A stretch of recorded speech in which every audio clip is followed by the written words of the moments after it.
اعوذ باللہ السمیع العلیم من الشیطان اللعین الرجیم بسم اللہ الرحمن الرحیم وبہ نستعین انہ خیر ناصر ومعین ربی یسر ولا تعسر وتمم بالخیر اللہم صل علی محمد وآل محمد وعجل فرجہم۔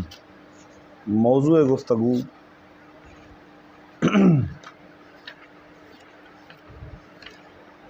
الدرس الثلاثون 30واں سبق، اور 30ویں سبق میں ہماری گفتگو آخری مرحلے میں ہے، اور وہ ایک عرض کیا کہ ایک ایسی عبارت ہے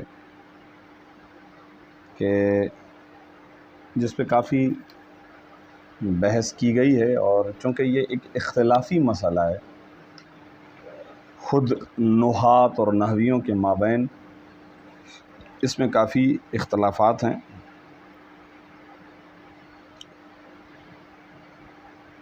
اس کے اندر جو بیان ہے وہ یہ کہ ابھی تک آپ نے سماعت فرمایا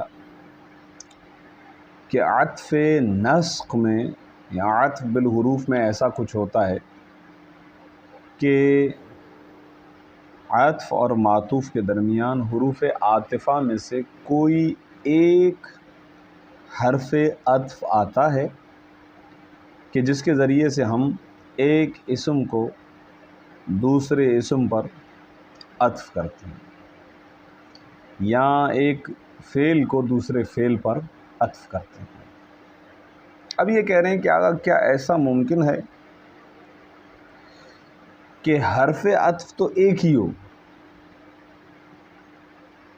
اور اس ایک حرف عطف کے ذریعے سے دو چیزوں کو دو چیزوں پر عطف کرنا؟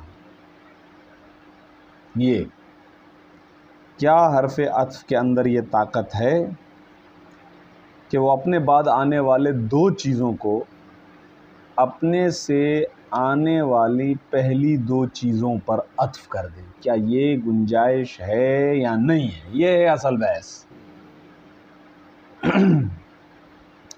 تو فرماتے ہیں آگا اس کے اندر تین نظریے۔ پہلا نظریہ ہے فرا کا، نحوی ہیں، وہ کہتے ہیں آگا جی ہاں جائز ہے، بغیر کسی شرط کے مطلقاً جواز کے قائل ہیں۔ یہ ہیں فرا۔ اس کے مقابلے میں ایک اور نظریہ ہے، وہ ہے سیبویہ کا، وہ مطلقاً عدم جواز کے قائل۔ وہ کہتے ہیں جی جائز ہی نہیں ہے، کیونکہ ایک حرف عطف میں اندر اتنی جان تھوڑی ہے، وہ زیادہ سے زیادہ ایک معمول کو اپنے سے پہلے والے پر عطف کر سکتا ہے، یہ اس کے اندر اتنی طاقت اور ہمت نہیں ہے۔ یہ نظریہ ہے سیبویہ کا۔ یہ دیکھیں، یہ عبارت میں بعد میں آ رہے ہیں دونوں، میں نے اس کو پہلے بتا دیا تاکہ یاد کرنا آسان ہو کہ فرا مطلقاً جواز کا قائل ہے اور سیبویہ مطلقاً عدم جواز کا قائل ہے، وہ کہتا ہے بالکل جائز نہیں ہے۔ تیسرا نظریہ ہے اہل بصرہ کا، اور اس نظریے میں مصنف جو ہدایہ کے ہیں وہ اس نظریے میں اہل بصرہ کے ساتھ ہیں۔ یہ بہت بڑی تعداد ہے نحویوں کی۔ لہٰذا وہ کیا کہتے ہیں؟ ان کا نظریہ ہے نظریہ تفصیل،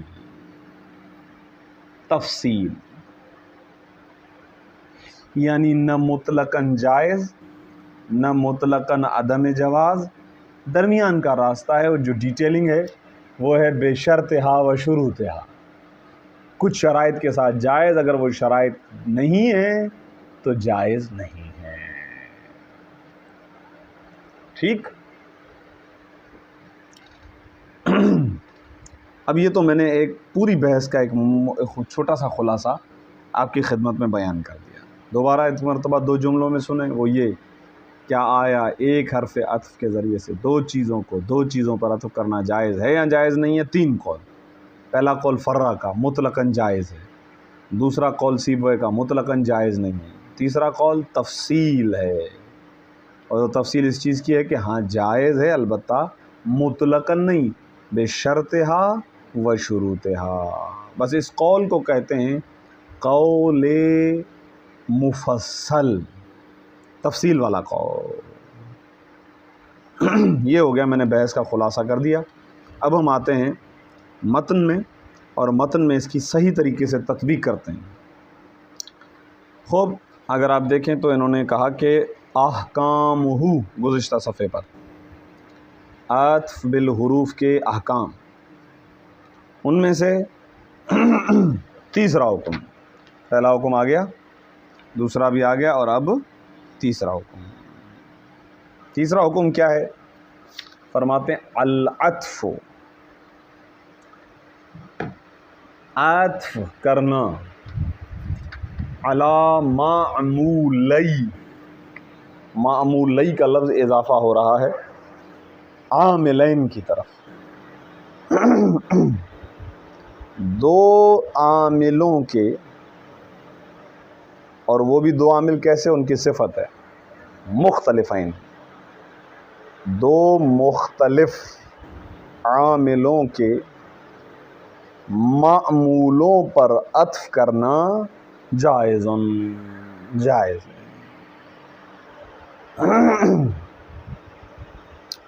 العطف مبتدا ہے، جائز خبر ہے، العطف جائز، یہ نظریہ ہو گیا صاحب کتاب کا۔ عطف جائز ہے، کون سا عطف جائز ہے؟ علی معمولی، دو معمولوں پر۔ کس کے دو معمول؟ عاملین مختلفین، دو مختلف عاملوں کے معمولوں پر عطف کرنا جائز ہے۔ بات وہی چل رہی ہے، عبارت تھوڑی پیچیدہ ہے، عبارت وہی تھوڑی سی پیچیدہ ہے، مطلب وہی ہے جو ابھی عرض کر دیا خارج میں، تطبیق دوں گا تو واضح ہو جائے گا۔ اچھا، البتہ یہ جو جواز ہے، اگرچہ یہ جواز خلاف قیاس ہے، اسی لیے تو سیبویہ قائل نہیں ہے نا۔ سیبویہ کہتا ہے قانون کی بات یہ ہے کہ حرف عطف ضعف رکھتا ہے، وہ کمزور ہے بیچارہ، اس کے اندر اتنی ہمت نہیں ہے۔ لیکن اہل بصرہ کہتے ہیں کہ بھائی اگرچہ یہ جواز ہمارا خلاف قیاس ہے، ہم بھی مانتے ہیں، لیکن ہے تو کثیر الوقوع، کلام عرب میں بہت زیادہ ایسے ہوتا ہے کہ ایک ہی حرف عطف کے ذریعے سے دو مختلف عاملوں کے دو مختلف معمولوں پر عطف ہوتا ہے، لہذا ہے تو صحیح، بات تو ہے، بھلے اگرچہ قانون اور قاعدے کے خلاف ہے، لیکن ہوتا تو ہے۔ یہ ایسے ہی ہے جیسے پاکستان، قانون تو سب کچھ ہے، ٹھیک ہے، کتابوں میں لکھا ہوا ہے، لیکن ہوتا سب کچھ قانون کے خلاف ہے۔ اب آگے لفظ آ رہا ہے اذا، یہ اذا بتلا رہا ہے کہ اذا شرطیہ اشارہ دے رہا ہے اس بات کی طرف کہ جناب ہمارا جواز مشروط ہے۔ ہم جو کہہ رہے ہیں کہ جائز ہے تو ایسے ہی جائز نہیں ہے جس طرح فرا نے کہا ہے کہ بغیر کسی شرط کے جائز ہے، نہیں، ہمارا جواب تفصیلی ہے، ہمارا قول مفصل ہے، ہم جواز کے قائل ہیں لیکن بے شرطہا و شروطہا، لہذا اب وہ ہم شرط بیان کر رہے ہیں۔ اذا اس وقت ہے یہ عطف جائز کہ جب کان المعطوف علیہ مجروراً، ایک تو وہ چیز کہ جس پر عطف کیا جا رہا ہے وہ مجرور ہو، دوسری چیز مقدماً، وہ مقدم ہو، علی المرفوع او المنصوب، وہ معطوف علیہ، ایک تو یہ کہ مجرور ہو، اور دوسرا یہ کہ وہ مقدم ہونا چاہیے مرفوع پر یا منصوب پر۔ اب یہ عبارت ایسا لگ رہا ہے بس پتہ نہیں کیا ہو رہی ہے، کچھ پلے نہیں پڑ رہی ہے، لیکن مثال میں ہم تطبیق دیں گے۔ والمعطوف کذالک، اور معطوف یعنی جس کو عطف کیا جا رہا ہو وہ بھی کذالک، کذالک کا اشارہ ہے اسی شرط کی طرف، یعنی اس میں بھی، یعنی معطوف میں بھی اس طرح سے ہو کہ مجرور پہلے ہو اور پھر منصوب یا مرفوع بعد میں ہوں۔ آئیے مثال ملاحظہ فرمائیں اور اس پر ہم پوری تطبیق کریں گے۔ اگر یہ مثال سمجھ میں آ گئی تو بحث سمجھ میں آ جائے گی۔ نحو فی الداری زیدن، اس جملے کی ترکیب ہوگی فی حرف جر، الداری مجرور لفظاً، جار مجرور متعلق محذوف سے ہوں گے اور وہ ہے استقرہ۔ ٹھیک ہے، استقرہ فعل اپنے فاعل اور اپنے ظرف مستقر کے ساتھ مل کر جملہ فعلیہ خبریہ ہو کر خبر مقدم اور زید مرفوع لفظاً مبتدا مؤخر۔ ٹھیک ہے، اچھا اب دو سوال کرتا ہوں آپ سے۔ دار کس حالت میں ہے؟ حالت جری میں۔ اس کا عامل کون ہے؟ فی نے جر دیا، آسان۔ زید کس حالت میں ہے؟ حالت رفع میں۔ اس کا عامل کون ہے؟ اس کا عامل کون ہے؟ عامل معنوی۔ مبتدا کا عامل عامل معنوی۔ دیکھ لیا آپ نے، ہو گئے عبارت میں دو معمول کہ جن کے دو مختلف عامل ہو گئے۔ صحیح ہے، اوپر یہی عبارت تھی نا، علی معمول عاملین مختلفین۔ دو معمول کون ہے؟ ایک ہے زید، ایک ہے دار۔ عامل کون ہے؟ دونوں کے الگ الگ ہیں۔ دار کا عامل ہے فی، زید کا عامل ہے عامل معنوی۔ ان پر عطف کرنا کس کو؟ اب عبارت آ رہی ہے وہ، یہ ہے وہ ایک حرف جر جس کے ذریعے سے اس کے بعد آنے والے دو لفظ، ایک ہے حجرہ ایک ہے امر، ان دونوں کو عطف کرنا دار اور زید پر جائز ہے یا جائز نہیں ہے، یہ بحث چل رہی ہے۔ تو آگے صاحب ہدایہ فرماتے ہیں کہ جی ہاں عطف کرنا جائز ہے، اور اس مثال میں ہماری شرط بھی پوری ہے۔ کیسے؟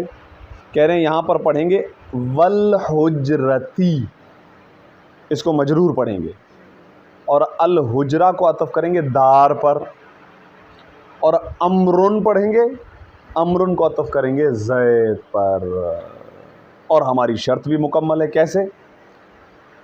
دار اور زید ہے معطوف علیہ، دونوں معطوف علیہ ہیں، اور دیکھ لیں کمال یہ ہے کہ مجرور ہے معطوف علیہ، ہے نا زید دار، اور مقدم بھی ہے، وہ دار مقدم بھی ہے کس پہ؟ مرفوع پر، مرفوع یعنی زید پر۔ تو ہماری شرط مکمل ہے۔ ہاں، تو ہماری شرط مکمل ہونے کی وجہ سے اب اس لفظ حجرتی کو دار پر اور لفظ امرن کو زید پر عطف کرنا جائز ہے۔ ترجمہ اس کا یوں ہوگا، گھر میں زید ہے اور حجرے میں امر ہے۔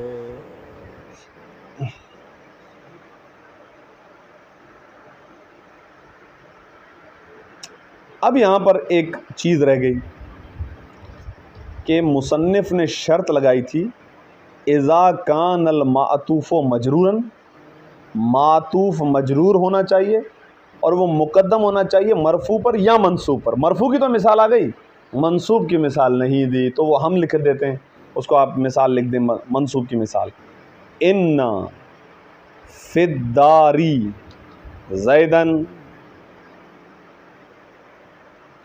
والحجرتی امرن۔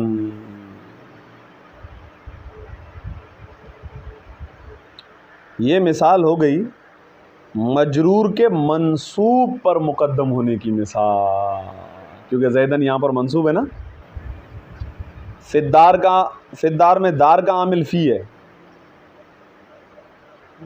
اور زیدن کا عامل ان ہے، تو دونوں کا عامل بھی الگ الگ ہو گیا، اور یہاں پر فدار مقدم بھی ہو گیا زیدن پر، تو صاحب ہدایہ کے مطابق شرط مکمل ہو گئی، لہٰذا یہاں پر حجرہ اور امر کو دار اور زید پر عطف کرنا جائز ہو گیا۔ یہ عبارت ہو گئی مکمل، ٹھیک۔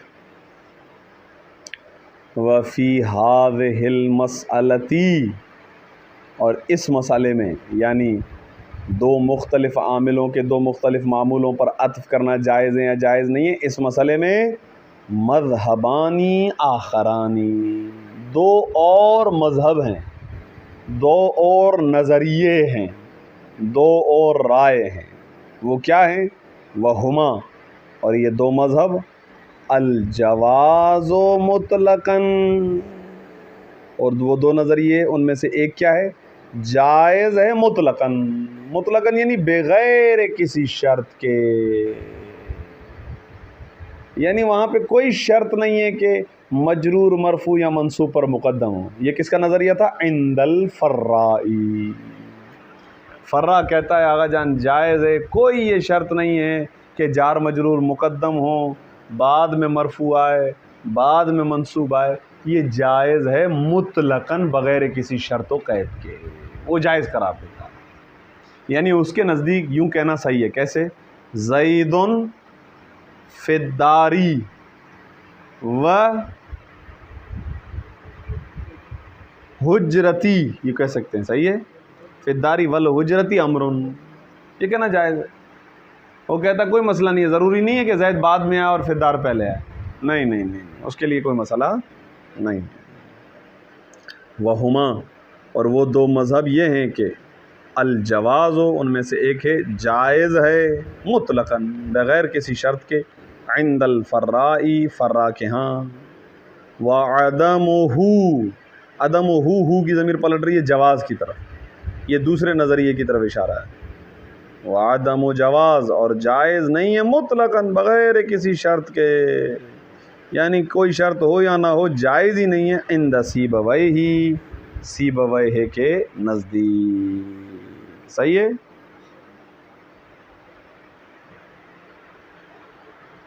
تو فرا کہتا جناب کوئی مسئلہ نہیں ہے، کوئی ٹینشن نہیں ہے، ہر صورت میں جائز ہے، کیوں؟ کیونکہ کثیر الوقوع فی العرب ہے، عربوں میں ہاں یہ بہت چیزیں استعمال ہوتی ہیں، اگرچہ خلاف قیاس ہے۔ یہ عبارت تھوڑی سی تھی۔ اب یہاں پر ایک چیز رہ گئی ہے، وہ کیا ہے؟ ثمرہ کیا ہے اس بحث کا، فائدہ کیا ہے؟ کیا آپ یہ بحث کرو کہ جناب ایک حرف عطف کے ذریعے سے جائز ہے یا جائز نہیں ہے، اس کا فائدہ کیا ہے؟ کہہ رہے فائدہ ہے آغا، اگر ہم جواز کے قائل ہو جائیں کہ جائز ہے نا، تو اس صورت میں پھر دو جملے نہیں ہوں گے، ایک جملہ ہوگا، صحیح ہے۔ حجرہ عطف ہو گیا دار پر، امر عطف ہو گیا زید پر، اور یہ ایک ہی ترکیب ہوگی، ایک ہی جملہ بنے گا۔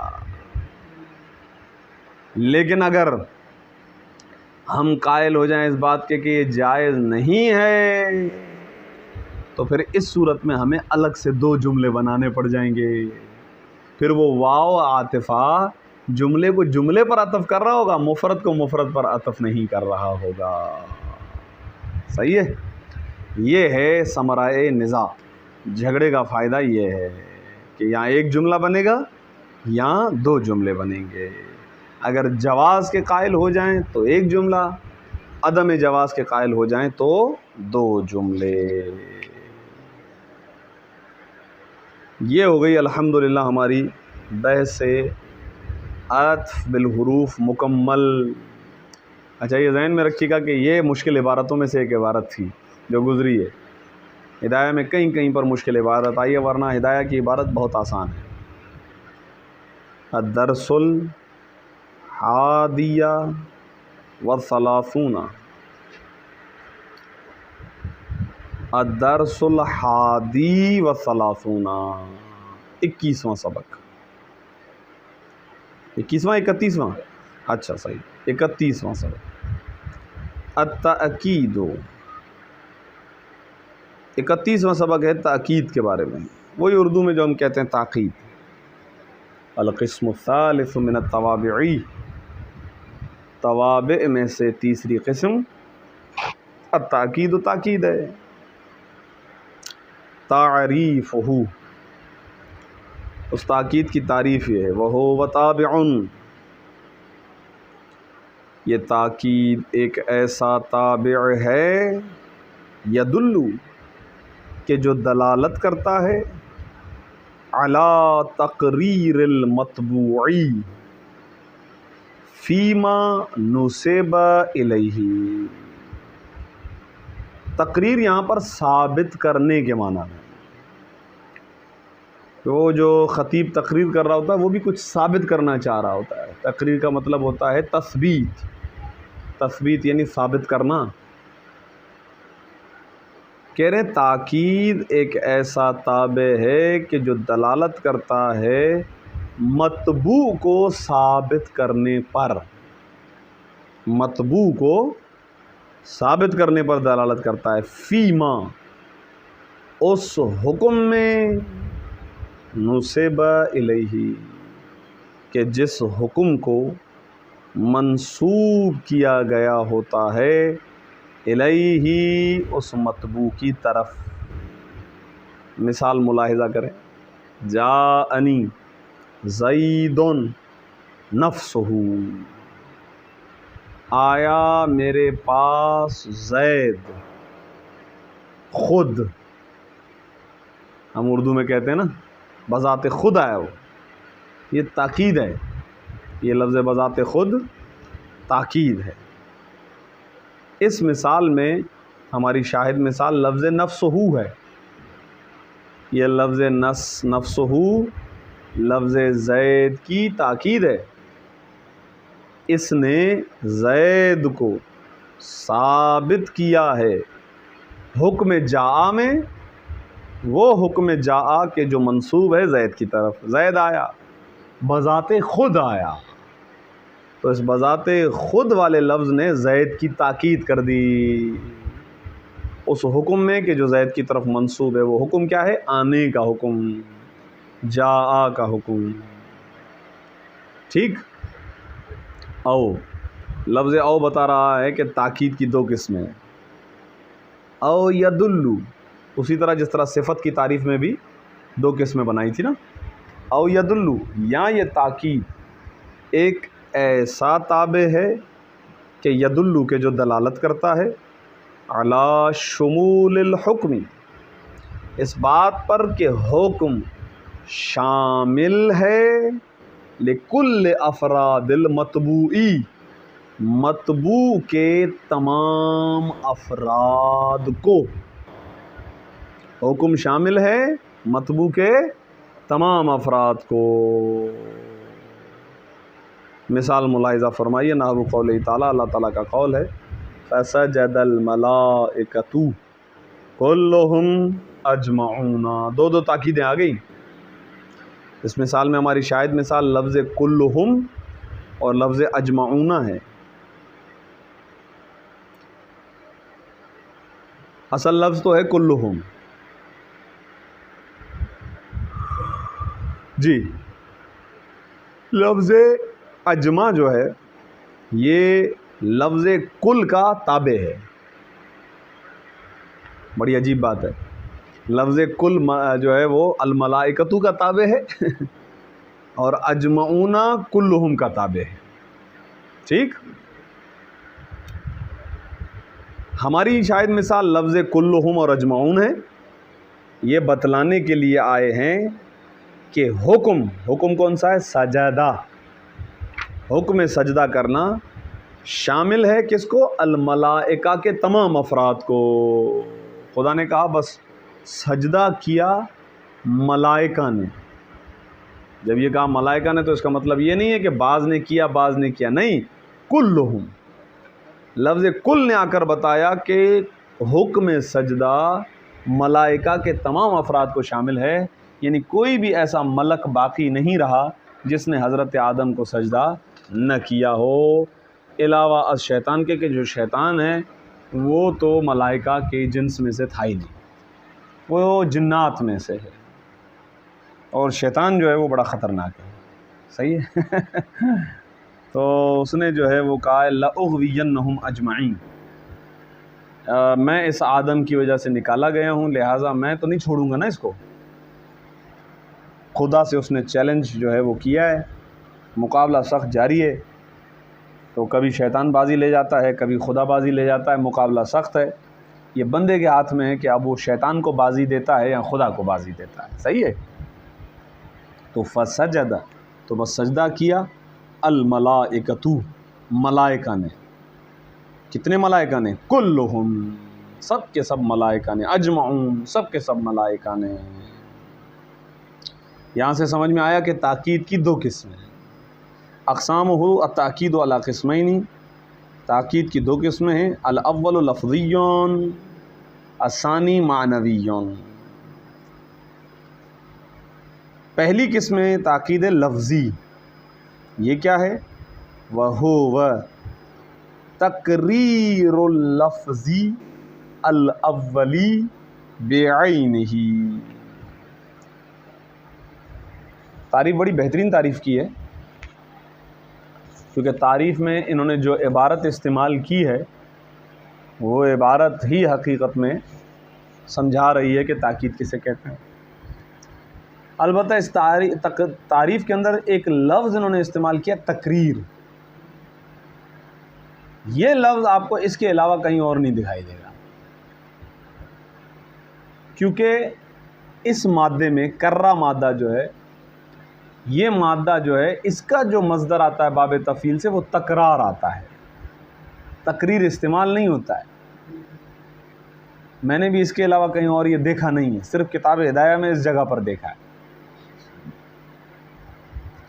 کہہ رہے ہیں تاکید لفظی یہ ہے کہ لفظ اول یعنی مؤکد، لفظ اول یعنی مطبوع، وہ مطبوع بے عین ہی تکرار ہو جاتا ہے، عین لفظ نہ وہ جاء زید، قام زید زید۔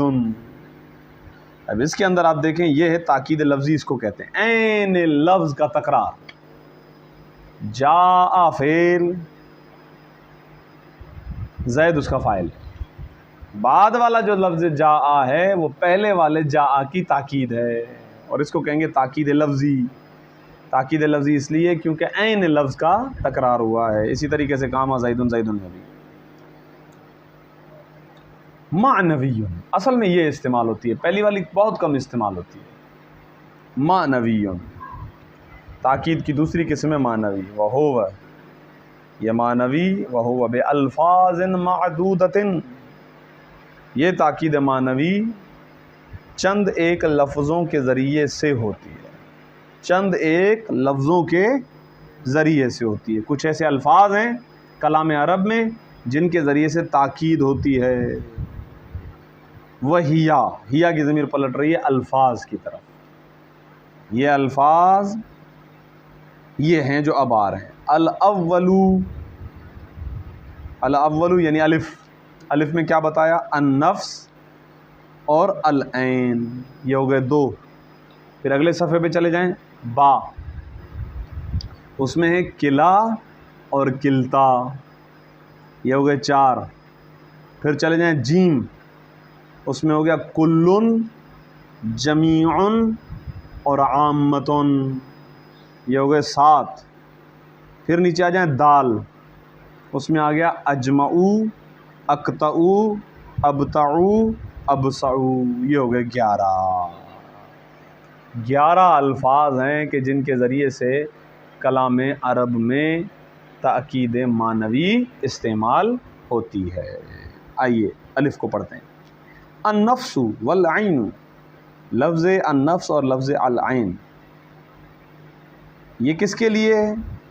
کہتے ہیں یہ تاکید کرتے ہیں للواحدی والمثنی والجمعی، واحد کی بھی تاکید کے لیے آتے ہیں، تثنیہ کی بھی اور جمع کی بھی۔ کس طرح سے آتے ہیں؟ باختلاف الصیغۃ والضمیر، البتہ صیغے اور ضمیر کے اختلاف کے ساتھ۔ یعنی کیا مطلب صیغہ بھی بدلے گا، تثنیہ ہوگا تو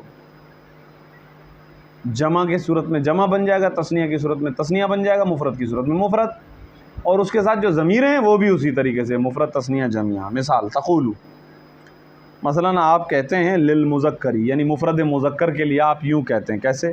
جاءنی زیدون نفسہ،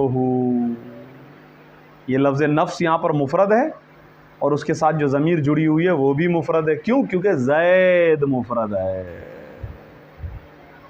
والزیدان، لیکن یہ زیدان تثنیہ ہے۔ تو اب کہہ رہے ہیں اب لفظ نفس کو 2 طریقوں سے استعمال کرنا جائز ہے۔ ایک جمع لے کر آ جائیں، انفسہما، انفس اور آپ اس کی تسنیہ بھی بنا سکتے ہیں، نفساہما، اصل میں یہ یوں تھا نفسانی، نفس کی تسنیہ بنے گی نفسانی، اضافے کی صورت میں نون گر گئی، اضافہ کس کی طرف؟ ضمیر کی طرف۔ والزیدون یہ جمع کی مثال، والزیدون یہ جمع مذکر ہے تو آگے آ گیا انفسہم، ٹھیک ہے؟ یعنی صرف تسنیہ کی صورت میں آپ کے پاس آپشن ہے کہ آپ لفظ نفس کی جمع بھی لے آ سکتے ہیں، تسنیہ بھی لے آ سکتے ہیں۔ وَكَذَلِكَ، اور اسی طریقے سے لفظ نفس کو ہٹا کے لفظ عین بھی رکھ سکتے ہیں، عینہ، اعینہما، وعیناہما، واعینہم۔ اردو میں بھی ہم لوگ استعمال عینن وہی چیز، یعنی خود وہی چیز۔ یہ تھی مذکر کی مثال۔ مؤنث کی مثال ملاحظہ فرمائیں، وَلِلْمُؤَنَّثِ، اور مؤنث کے لیے جاءتنی ہندن نفسہا، نفس کی مؤنث نہیں ہے کوئی، نفس نفس ہی رہے گا، بس اس کے بعد آنے والی جو ضمیر ہے اس کے اندر تبدیلی آ جائے گی، صحیح ہے؟ والہندانی انفسہما اور نفسہما، ہندان تثنیہ مؤنث ہے، لہذا آپ کے پاس آپشن ہے کہ آپ انفس بھی کہہ سکتے ہیں اور نفسا بھی کہہ سکتے ہیں۔ والہندات جمع مؤنث ہے، اس کی تاکید آ رہی ہے انفسہن، اور اسی طریقے سے آپ عینہا و اعینہما او عیناہما او اعینہن بھی کہہ سکتے ہیں۔ اب نیچے حاشیہ دیکھیں، مما ذکر، وہ کہ جو ذکر کیا مصنف نے، یظہر ظاہر ہو رہا ہے اس سے کہ ان المؤکد بالنفس والعین، وہ کہ جس کی نفس اور عین کے ذریعے سے تاکید لائی جا رہی ہو، ان کانا مسنن، اگر وہ مؤکد، اگر وہ مطبوع تثنیہ ہو تو فالاحسن ان تجمعہا، تو پھر آپ کے لیے سب سے اچھا یہ ہے کہ ان تجمعہما، کہ آپ اس نفس اور عین کو جمع بنا دیں، اس کی جمع لے آئیں، اعین اور انفس کا لفظ استعمال کریں گے، اگرچہ تثنیہ کا لفظ بھی استعمال کرنا جائز ہے، وقد یجوز، بس اوقات جائز ہوتا ہے کہ ان یصنع کی عبارت بتلا رہی کہ گویا آپ اس کو ان تجمع بھی پڑھ سکتے ہیں، لیکن ان تجمع بہتر ہے، ان یصنع پڑھیں، ان یثنیا، یہ بھی جائز ہے کہ آپ ان دونوں کو تثنیہ بنا دیں، طبعا پیروی کرتے ہوئے، للفظ المؤکد، لفظ مؤکد کی پیروی کرتے ہوئے کہ جس کی تاکید لائی جا رہی ہے وہ بھی تثنیہ ہے، تو تثنیہ بھی لانا جائز ہے، لیکن بہتر یہ کہ جمع لایا جائے، یعنی زیدان انفسہما، ہندانی انفسہما، جمع لانا بہتر ہے۔ واضح؟ مشکل تو نہیں ہو رہی کوئی؟ خوب، با دوسری کیٹیگری لفظ کلا اور لفظ کلتا، کہہ رہے ہیں آگا ان دونوں کا تعلق فقط تثنیہ سے، مفرد اور تثنیہ، مفرد اور جمع سے ان کا کوئی تعلق نہیں ہے، للمثنى خاصتاً، یہ دونوں کے دونوں صرف اور صرف تثنیہ کے لیے ہیں۔ مثلا قام الرجلان کلاہما، کھڑے ہوئے دو مرد، دونوں کے دونوں۔ اگر آپ کو یاد ہو جب ہم اعراب پڑھ رہے تھے اصناف اعراب، تو وہاں پر یہ تثنیہ کے ملحقات میں آئے تھے کہ ان کو وہی اعراب دیے جاتے ہیں جو تثنیہ کے اعراب ہیں۔ وقامت المرأتان کلتاہما، البتہ اس کی مؤنث بنتی ہے کلا سے کلتا، نفس اور عین کی نہیں بنتی ہے، نفس اور عین میں کوئی تبدیلی نہیں آتی ہے مذکر اور مؤنث کے اعتبار سے، یعنی کہیں پر بھی کلام عرب میں آپ کو نفستن نہیں ملے گا۔ ہاں، البتہ کہا جاتا ہے کہ لفظ نفس بذات خود جمع ہے، اور لفظ نفس مؤنث ہے، مؤنث سمائی، یا ایتھا النفس، یہ ایتھا مؤنث اس لیے لے کر آئے ہیں کیونکہ نفس مؤنث ہے، مؤنث سمائی ہے، ٹھیک ہے؟ خوب جیم کلن و جمیع و عامۃ، یہ تینوں لفظ لغیر المثنی، کہہ رہے ہیں آقا یہ دونوں کے دونوں تثنیہ کے علاوہ کے لیے، اس کا مطلب مفرد کے لیے بھی اور جمع کے لیے، باختلاف الضمیری، اس کے الفاظ نہیں بدلتے، لفظ ویسا کا ویسا رہتا، فقط ضمیر بدلتی ہے، یعنی ایسا نہیں ہوگا کہ کل کی جمع بنے گی، جمی کی جمع بنے گی یا عامتن کی جمع بنے گی، ایسا نہیں ہوگا، بس اس کے بعد جو ضمیر ہوگی وہ بدلے گی۔ مثال ملاحظہ فرمائیں، اشتریت العبد کلہ او جمیعہ او عامتہ، خریدا میں نے پورا کا پورا غلام، یہ ہے ترجمہ، لا چاہے لفظ جمیع و لفظ عامہ۔ اب یہاں پر ممکن ہے کہ کوئی اعتراض کرے کہ غلام پورا کا پورا کیا مطلب بھائی، غلام ظاہر ہے پورا ہی خریدا جائے گا، ایسا تھوڑی کہ آدھا خریدا جائے گا، نہیں، اس کو سمجھ سکتے ہیں۔ یہاں پر پریکٹیکلی غلام کو ٹکڑوں میں تقسیم کرنا تو ممکن نہیں ہے، لیکن حصی طور پر اس کو ٹکڑوں میں تقسیم کرنا ممکن ہوتا ہے۔ مثلا دو دوست ساتھ گئے، پرانے زمانے میں، آج تو غلام نہیں بکتے، آج تو پوری پوری قومیں بکتی ہیں، صحیح ہے نا تو آج کل ایمان بکتے ہیں۔ تو غلام جو ہے وہ مارکیٹ میں ہوتے تھے، ایک بندہ کہتا ہے یار میرے کو چوکیداری کے لیے بندہ چاہیے، دوسرا کہتا ہے میرے کو گھر کے کام کے لیے بندہ چاہیے، تو اس کا کام ہے دن والا، اس کا کام ہے رات والا، باقی اس کو غلام کی ضرورت نہیں ہے، باقی اس کو بھی غلام کی ضرورت نہیں، ان دونوں کو پرٹیکولری کام مختلف کاموں کے لیے چاہیے۔ تو انہوں نے کہا چلو پھر ایسا کرتے ہیں، ہم ایک ہی غلام خرید لیتے ہیں، ایک ہی غلام خرید لیتے ہیں، وہ آپ کا دن میں آپ کا کام کرے گا، رات میں ہمارے یہاں چوکیداری کر لے گا۔ صحیح ہے بھائی، مالک کو انہوں نے مل کے پیسے دے دیے، غلام خرید کے لے کر آئے، بھائی تم اس کے بھی غلام ہو، اس کے بھی غلام ہو، یہ دن میں اس کے غلام ہو، رات کے اس کے غلام ہو، دن میں اس کے گھر پہ کام کرو گے، رات کو تم ہمارے گھر پہ کام کرو گے، اس طریقے سے ہوتا ہے۔ تو یہاں پہ آج ہو سکتا ہے، یہ ہو گیا نا، مثال ہو گئی کہ اب یہ ایک بندہ جو ہے نا یہ نہیں کہہ سکتا کہ میں نے پورا کا پورا غلام خریدا، نہیں، کہا جائے گا آدھا خریدا ہے۔ یہ دونوں یہ نہیں کہہ سکتے کہ ہم نے پورا کا پورا غلام خریدا ہے، یہ وہ کہہ سکتا ہے جس نے کمپلیٹلی خریدا ہو، یعنی 24 گھنٹے کا غلام خرید لیا، یہ سمجھ لیں۔ تو یہ مثال اس کے لیے، نہ یہ کہ مثلا بازو خرید لیا یا سر خرید لیا۔ اشتریت العبد کلہ او جمیعہ او عامتہ، میں نے خریدا غلام پورے کا پورا۔ اور جاءنی القوم کلہم، یہاں پر تو حصی طور پر اس کے ٹکڑے کرنا صحیح ہے، قوم ہو سکتا پوری کی پوری آئی ہو سکتا آدھی آئی ہو، آئی میرے پاس پوری کی پوری قوم۔ واشتریت الجاریۃ، اب دیکھیں لفظ عبد جو تھا نا وہ مذکر تھا، اب مؤنث کی مثال آ رہی ہے، الجاریۃ، کنیز خریدی میں نے، کلہا، لفظ کل میں کوئی فرق نہیں آیا، دیکھا آپ نے، کل رہا، چاہے تثنیہ ہو، اور سوری تثنیہ تو بنتا ہی نہیں اس کا، مفرد ہو یا جمع، اور مذکر ہو یا مؤنث، بس ضمیر بدل رہی ہے۔ اشتریت الجاریۃ کلہا او جمیعہا او عامتہا، میں نے پوری کی پوری کنیز خریدی۔ اور جاءت النساء کلہن او جمیعہن او عامتہن، ٹھیک، اس کو پڑھ لیتے ہیں تنبیہ کو۔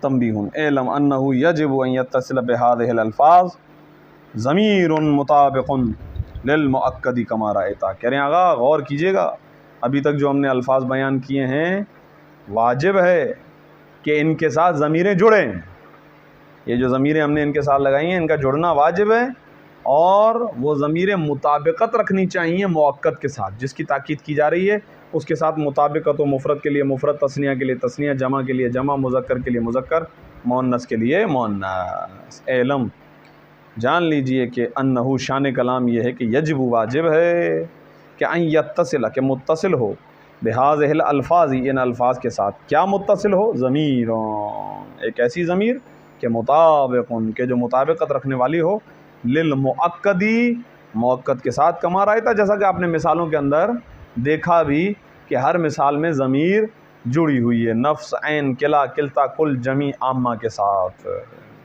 دال آخری، اجمعو و اقطعو و ابطعو و ابصعو، یہ 4 الفاظ لغیر المثنى، یہ بھی تثنیہ کے علاوہ کے لیے، یعنی مفرد اور جمع کے لیے، باختلاف الصیغتی، اس میں صیغہ بھی بدلے گا، اوپر صیغہ نہیں بدل رہا تھا، ضمیر بدل رہی تھی، اب یہاں پر کہہ رہے ہیں کہ یہاں پر صرف صیغہ بدلے گا بس، ٹھیک ہے، ضمیر تو آئے گی نہیں اس کے ساتھ، اسی لیے ان کو الگ کر دیا۔ دیکھا آپ نے غور کیے، بہت اچھی ہے کہ انہوں نے تنبیہ کو آخر میں نہیں بیان کیا، کیونکہ تنبیہ میں یہ بتایا گیا ہے کہ اب تک جتنے آئے ہیں ان کے ساتھ ضمیر کا جڑنا واجب ہے، اب جو آ رہے ہیں ان کے ساتھ ضمیر کا جڑنا واجب نہیں ہے۔ لغیر المثنى، یہ چاروں آتے ہیں تثنیہ کے علاوہ کے لیے، باختلاف الصیغتی، صیغہ بدلتا رہے گا، یعنی مفرد کے لیے مفرد اور جمع کے لیے جمع۔ اب اشتریت العبد کلہ اجمعا، یہاں سے پتہ چلا کہ لفظ اجمع اکیلا نہیں آئے گا، جب بھی آئے گا کلہ کا تابع بن کے آئے گا، جیسا کہ میں نے وہاں پہ بیان کیا تھا فسجد الملائکۃ کلھم اجمعون میں نے کہا تھا کہ وہاں پہ دیکھا نا اجمعون کل کے پیچھے آیا ہے، کل کے بغیر نہیں آئے گا، جی یہ نقطہ قیمتی ہے، میں نے خریدا پورے کا پورا غلام، اب کل کے بعد آپ اجمع کہہ دیں، اقطع کہہ دیں، ابطع کہہ دیں، ابصع کہہ دیں، جو بھی کہہ دیں برابر ہے۔ وجان القوم، آئی میرے پاس قوم، کلہم اجمعون اقطعون ابطعون ابصعون۔ واشتریت الجاریۃ کلھا جمعا، ہاں اب اس کی جمع جو آئے گی، اجمعو کی جمع آتی ہے جمعا، صحیح ہے نا، اور اسی طریقے سے اقطعو کی قطعا، ابطعو کی بطعا، اور ابصعو کی بصعا۔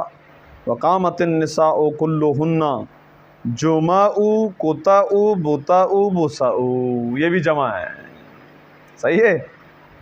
دیکھیں اجمع مفرد مذکر ہے، ٹھیک، اس کی مفرد مؤنث آئے گی جمعا، اور اس کی جمع مؤنث آئے گی جمعو، واضح ہو گیا، اور یہ غیر منصرف ہیں، اسی لیے ان پہ تنوین نہیں آ رہی ہے۔ خوب، اجمعو کے اندر کون سے 2 سبب ہیں؟ وزن فعل اور وصفیت۔ خوب، جمعہ کے اندر کون سے 2 سبب ہیں؟ کہتے ہیں ایک ہی سبب ہے قائم مقام 2 سبب، وہ ہے الف، ٹھیک ہے، الف تانیث، الف ممدودہ، ٹھیک، اور جمعو اور قطعو ان کے اندر کون سا وزن ہے؟ فرماتے ہیں یہ ہے عدل، یاد آیا نا زفرو والا، یہ ہے عدل اور وصفیت